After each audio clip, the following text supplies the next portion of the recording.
வணக்கம் தமிழ் நெஞ்சங்களே. முருகன் வீலாக் வெளிநாட்டு செய்திகள் வாசிப்பது உங்கள் முருகன். முதலில் தலைப்புச் செய்திகள்.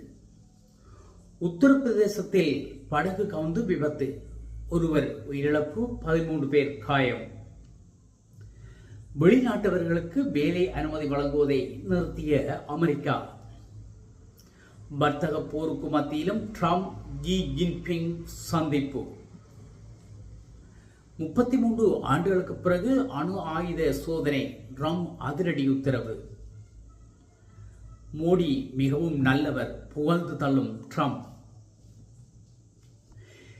இந்தியாவின் தொடர்பான விரிவான செய்திகள்.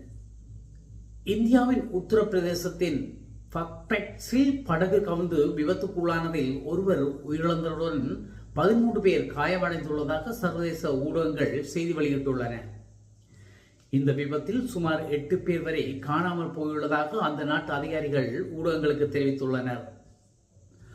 உத்தரப்பிரதேசத்தின் பக்பெக்ஸ் பர்தபூர் கிராமத்துக்கு அருகிலுள்ள கவுடியல் ஆற்றில் நேற்று முன்தினம் புதன்கிழமை குறித்த படகு கவுந்து விபத்துக்குள்ளானது.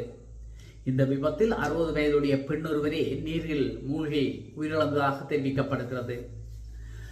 லக்கிம்பூர் மாவட்டத்தின் கைரதியா கிராமத்தைச் சேர்ந்த 22 பேர் பரதபூருக்கு படகில் சென்று கொண்டிருந்த போதே இந்த சம்பவம் நிகழ்ந்துள்ளதாக அந்த நாட்டு அதிகாரிகள் தெரிவித்துள்ளனர். நீரோட்டம் அதிகமாக இருந்ததால் படகு ஆற்றில் கவுந்திருக்கலாம் என நம்பப்படுகிறது. காணாமல் போனவர்களை தேடும் பணிகள் தொடர்ந்து முன்னெடுக்கப்பட்டிருப்பதாக அந்நாட்டு ஊடகங்கள் தெரிவிக்கின்றன.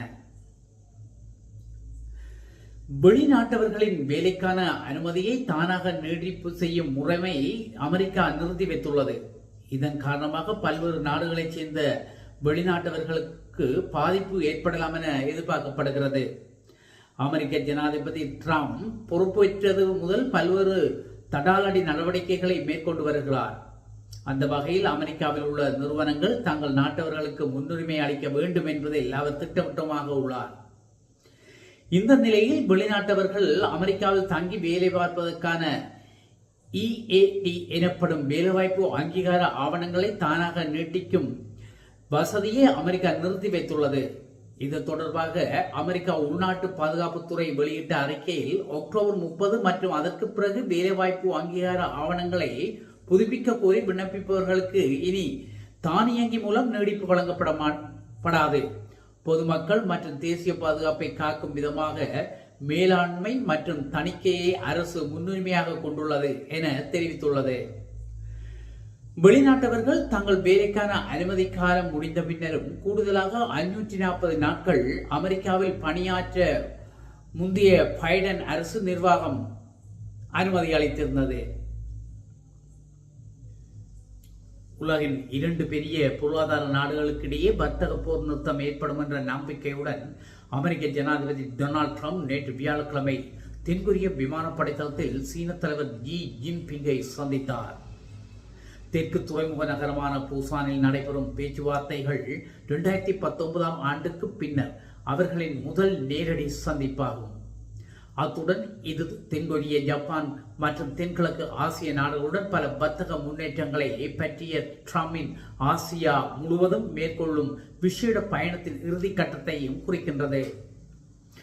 சந்திப்பின் போது ஜியுடன் கைகுலுக்கிய ட்ரம்ப், நாங்கள் மிகவும் வெற்றிகரமான சந்திப்பை நடத்தப் போகின்றோம், அதில் எனக்கு எந்த சந்தேகமும் இல்லை, இன்று நாம் ஒரு வர்த்தக ஒப்பந்தத்தை கையெழுத்திடலாம் என்றும் தெரிவித்தார்.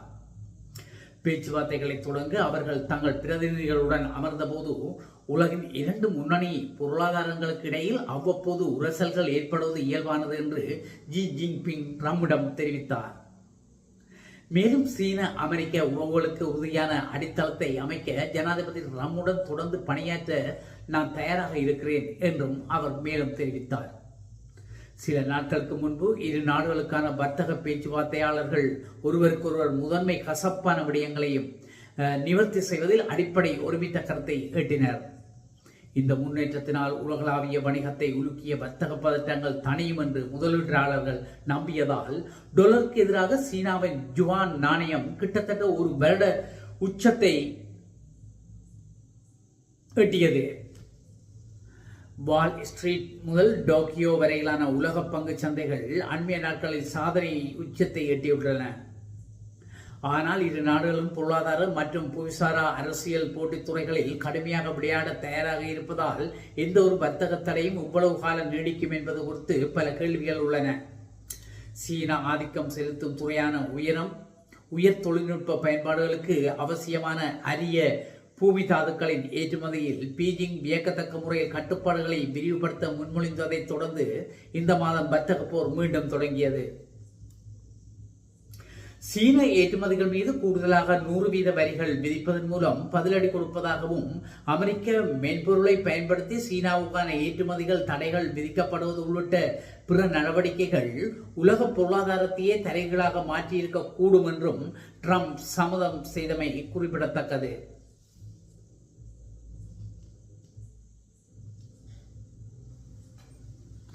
அமெரிக்க மற்ற நாடுகளை விட அதிக அளவில் அணு ஆயுதங்களை வைத்துள்ளது. அணு ஆயுதங்களின் எண்ணிக்கையில் ரஷ்யா 2ஆம் இடத்தில் இருக்கிறது. அமெரிக்க ஜனாதிபதியாக ட்ரம்ப் பதவியேற்றதிலிருந்து பிற நாடுகளுக்கு எதிரான நடவடிக்கைகளை மேற்கொண்டு வருகிறார். அந்த வகையில் சீன பொருட்களுக்கு எதிராக கூடுதல் வரி விதித்துள்ளார். இதனால் அமெரிக்கா சீனா இடையே சலசலப்பு ஏற்பட்டு வந்தது. இந்த நிலையில் தென்கொரியாவின் புஷான் நகரில் அமெரிக்க ஜனாதிபதி ட்ரம்ப் சீன ஜனாதிபதி ஜி ஜின்பிங் இடையேயான பேச்சுவார்த்தை நடைபெற்றது. இந்த பேச்சுவார்த்தைக்கு முன்னதாக அணு ஆயுத சோதனைகளை மீண்டும் தொடங்குமாறு அமெரிக்க இராணுவத்துக்கு ஜனாதிபதி ட்ரம்ப் உத்தரவிட்டார். 1992ஆம் ஆண்டுக்கு பிறகு, அதாவது 33 ஆண்டுகளுக்கு பிறகு முதல் முறையாக அமெரிக்கா அணு ஆயுத சோதனையை மேற்கொள்ள உள்ளது.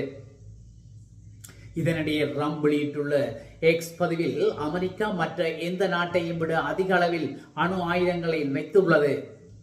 என்னுடைய முதல் ஆட்சி காலத்தில் ஆயுதங்களை புதுப்பித்தால் இது சாத்தியமானது. அணு ஆயுதங்களின் எண்ணிக்கையை பொறுத்தவரையில் ரஷ்யா 2ஆம் இடத்திலும் சீனா 3ஆம் இடத்திலும் இருக்கிறது. ஆனால் இன்னொரு 5 ஆண்டுகளில் சீனாவிடமும் சரிசமமான ஆயுதங்கள் இருக்கும். மற்ற நாடுகளின் பரிசோதனை திட்டங்களை கருத்தில் கொண்டு நம்முடைய அணு ஆயுதங்களை சம அளவில் பரிசோதிக்க அனுமதி வழங்குகிறேன். இது உடனடியாக தொடங்கும் என்றும் தெரிவித்துள்ளார் ட்ரம்ப். அமெரிக்க ஜனாதிபதி டொனால்ட் ட்ரம்ப் ஆசிய பயணத்தின் ஒரு பகுதியாக தென்கொரியாவின் கியோங்யூவில் நடைபெற்ற ஆசிய பசிபிக் பொருளாதார ஒத்துழைப்பு உச்சி மாநாட்டில் கலந்து கொண்டார். இதன்போது கருத்து தெரிவித்த ட்ரம்ப், நான் இந்தியாவுடன் ஒரு வர்த்தக ஒப்பந்தத்தில் கையெழுத்திடப் போகிறேன். உங்களுக்கு தெரியும், பிரதமர் மோடி மீது எனக்கு மிகுந்த மரியாதையும் அன்பும் உள்ளது. எங்களுக்கு ஒரு சிறந்த உறவு இருக்கிறது. பிரதமர் மோடி மிகவும் நல்ல மனிதர், ஆனால் சற்று கடினமானவர். இந்தியா மற்றும் பாகிஸ்தான் போரின் போது நீங்கள் பாகிஸ்தானுடன் போரை தொடங்கினால் நாங்கள் உங்களுடன் வர்த்தக ஒப்பந்தம் செய்ய மாட்டோம் என்று கூறினேன். நான் சொன்ன 2 நாட்களுக்குள் மோடியும் ஷெரீப்பும் என்னிடத்தில் பேசி போரை நிறுத்தினர் என்று தெரிவித்தார். மேலும் இந்த போரில் 7 புதிய போர் விமானங்கள் சுட்டு வீழ்த்தப்பட்டதாக ட்ரம்ப் தெரிவித்தார். ஆனால் அது இந்தியாவின் போர் விமானமா பாகிஸ்தானின் போர் விமானமா என்று குறிப்பிடவில்லை. இத்துடன் இந்த வெளிநாட்டு செய்திகள் நிறைவு பெற்றது.